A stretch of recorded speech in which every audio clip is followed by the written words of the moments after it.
Monday and today's task is I have a load of books that need to be shelved.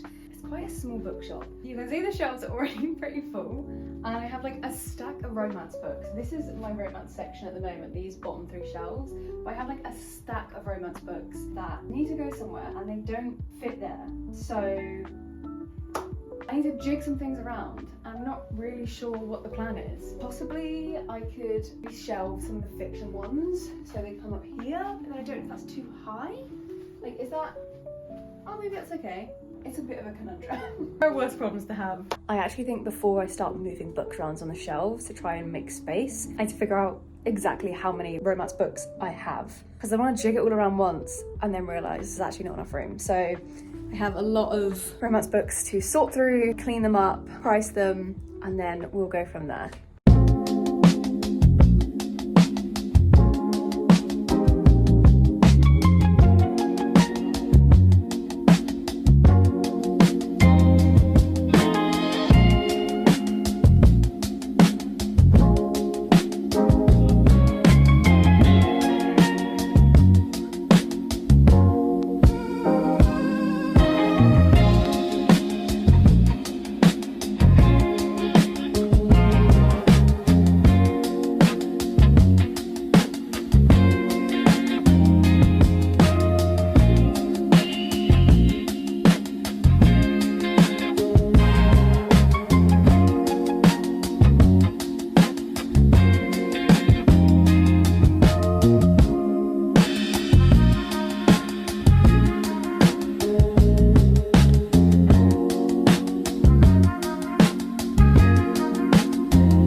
Are in alphabetical order from the first letter of the surname of the author. Starts A here and goes all the way down. I think this should work. I'm gonna rely on it if it doesn't. Oh, this is such a good book. If you have not read this, highly recommend Lessons in Chemistry by Bonnie Garmus.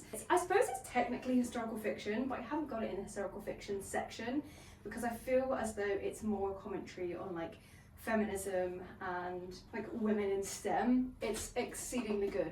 Very much recommend that you read that. This is also a fantastic book. The Vanishing Half by Britt Bennett.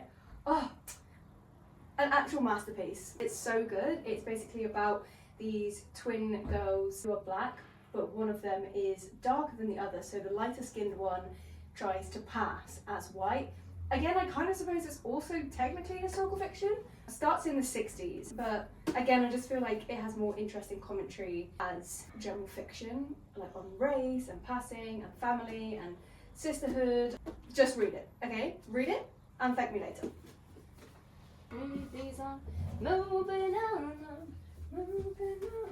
It's like super nerdy that I absolutely just love moving books around.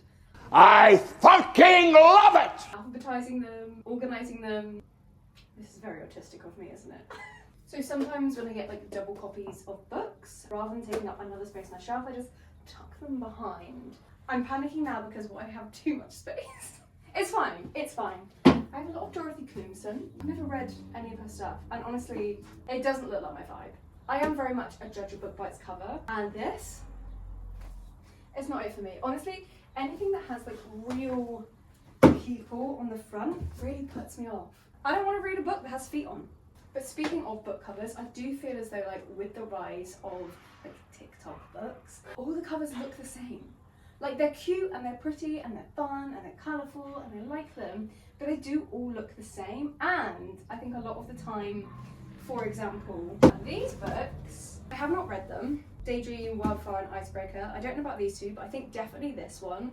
People have told me it's just like pure slut. Totally fine if that's your thing, but don't they look kind of like they would appeal to like kids and like younger people? And I don't want to be like a prude or anything like that. Like, I'm not censoring books, but I just feel it doesn't necessarily depict what it's going to be like inside. I don't know. They're very cute covers. They're very nice. I just think they could be a little misleading. But then I also don't know how I feel about putting age ratings on books, because then who decides that? You know, because then you're definitely going to get some like places and people Donald Trump, wanting to put age ratings like 18 plus or not appropriate for children on queer books or black authors, things that are accurately history and not just whitewashing history. So I think we could go down a slippery slope if we start to put age ratings on books.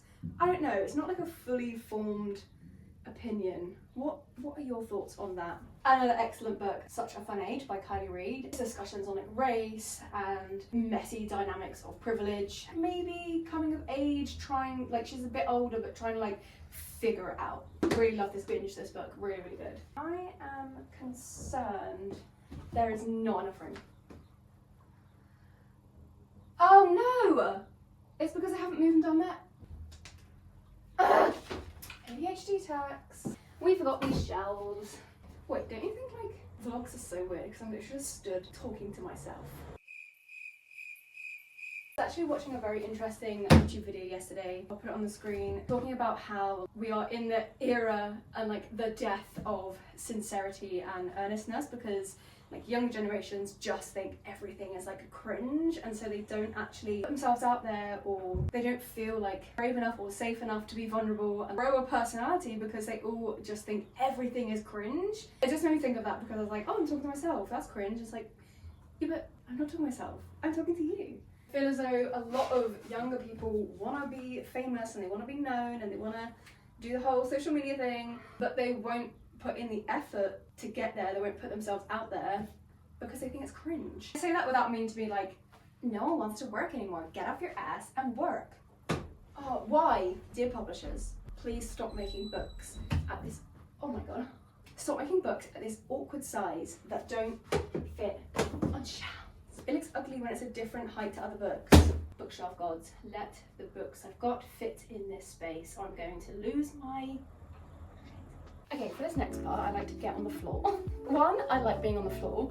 And two, I feel like it's just easier to organise them in alphabetical order. I like to put them in a line.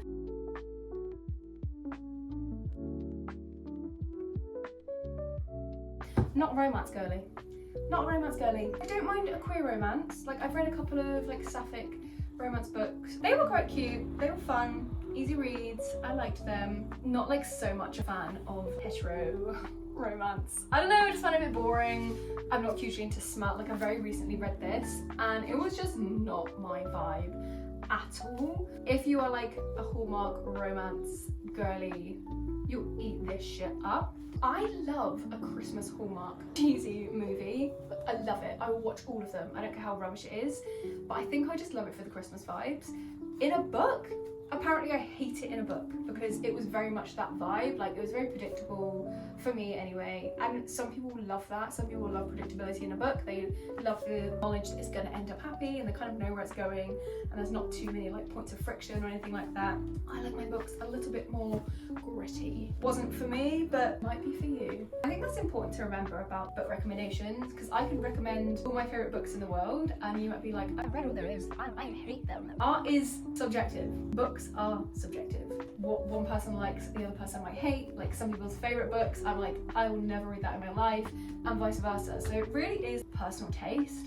I do think that we have perhaps lost the ability to have personal tastes in books because of how hyped up some books are, especially on like BookTok and Bookstagram and BookTube. It feels like everyone is just recommending like the same 10 books and like just hyping up the same 10 books. I've read some of those books and I'm like, these are bad for me because that's my personal taste. I don't trust a BookTok recommendation anymore. I said it, you guys, I said it, I'm sorry. Because if everyone's like hyping about it and it's like, then you feel as though when you read it, you feel like, have I missed something? Everyone else loves this, why do I hate it? Did I read it wrong? Or so it makes you feel like a little bit silly. So I wonder if people just kind of like go along with the hype, even if they don't love it. I don't know. Again, what do you think? I have read these books, to be fair. They're fine. These are what I call potato chip books. Not like a gourmet meal, but it's like a nice little snack that's gonna satisfy you a little bit before you need something more substantial. That is how I describe this kind of book. They're fine to read for me. Some people adore them, and for some people they are a gourmet meal, and I love that for you. For me, they're a potato chip book.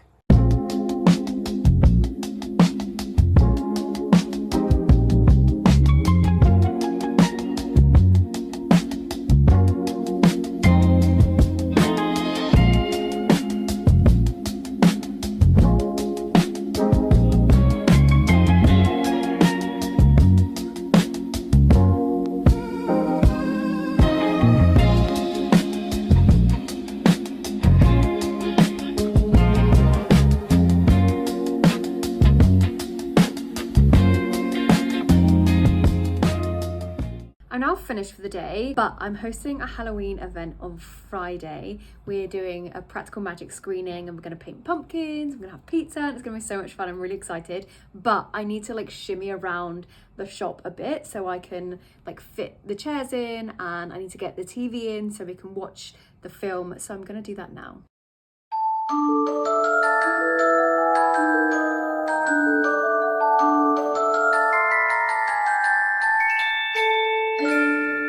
I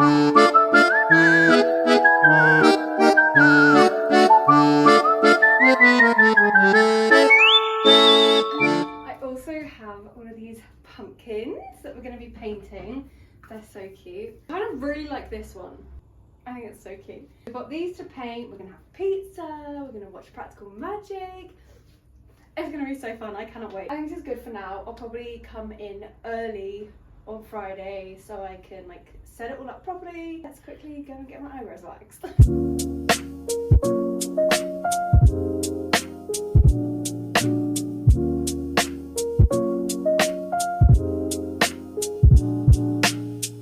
When I decided to take up crochet, I didn't think this was what I would spend most time doing. I'm currently watching Traitors and trying to untangle all of my yarn. I've done all of it. This is the last one that I need to do, and it's honestly, it's just a nightmare, but it's a good practice of patience.